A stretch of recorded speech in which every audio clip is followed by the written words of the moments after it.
Copyright disclaimer under Section 107 of the Copyright Act 1976. Allowance is made for fair use for purposes such as criticism, comment, news reporting, scholarship, and research. Fair use is a use permitted by copyright statute that might otherwise be infringing. Nonprofit, educational, or personal use tips the balance in favor of fair use.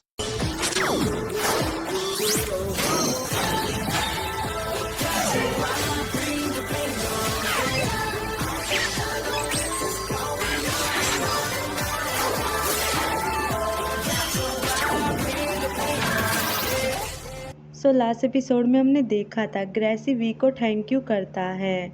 We बोलता है तुम बहुत दयालु हो।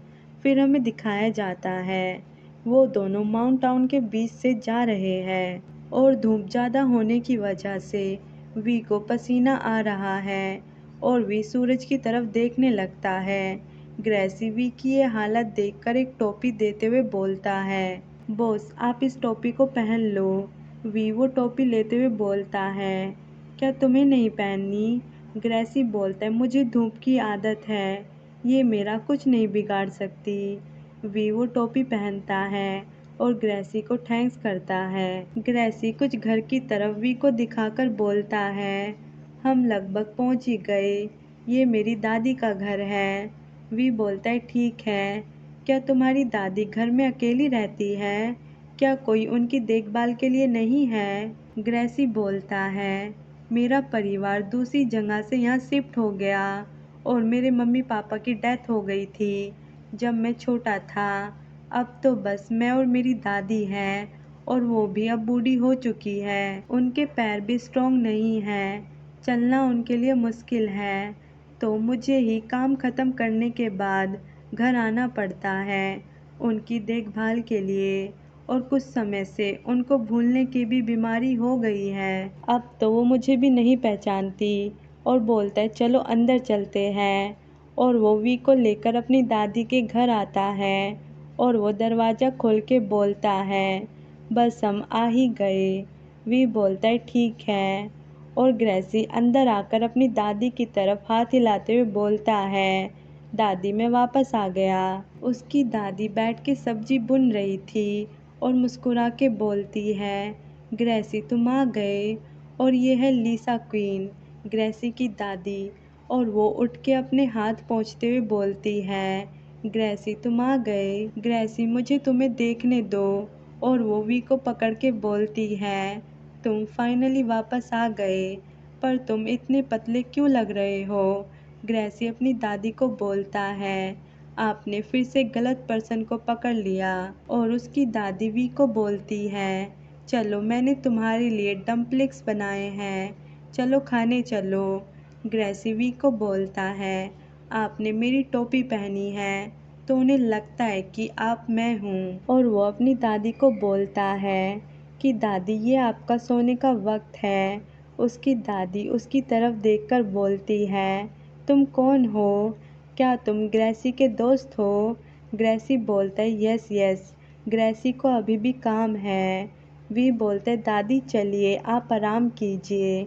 ग्रेसी की दादी बोलती है, ओ ग्रेसी को काम है, ग्रेसी को घर के लिए पैसे कमाने हैं और वो एक अच्छा बच्चा है। ग्रेसी अपनी दादी को पकड़ के ले जाते हुए बोलता है, अब आपको आराम करना चाहिए।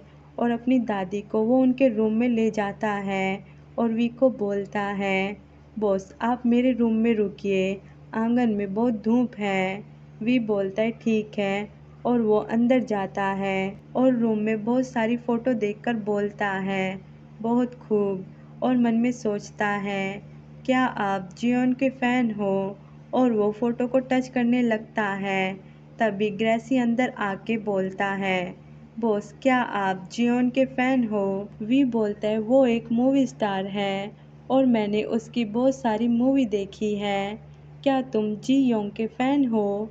ग्रेसी ब्लश करके बोलता है, या मैं उसके बॉक्सिंग किरदार को पसंद करता हूँ, मैंने तो उसके साथ एक्टिंग के सपने भी देखे हैं। वी जी योन का फ़ोटो देखकर बोलता है, मैं भी उसे पसंद करता हूँ, वो एक अवार्ड विनिंग एक्टर है पर अभी भी बहुत मेहनत करता है। ग्रेसी दरवाजे से बाहर जाते हुए बोलता है, बॉस चलिए निकलते हैं, मेरी दादी शाम तक सोएगी। यहाँ से 100 किलोमीटर दूरी पे गांव का एंट्रेंस है, हम वहां से बस पकड़ सकते हैं और वो हमें आधे घंटे के अंदर मंदिर तक पहुंचा देगी। और तभी वी का फ़ोन रिंग करता है। वी फ़ोन पिक करता है तो सम्यूल बोलता है, वी तुम कहाँ हो?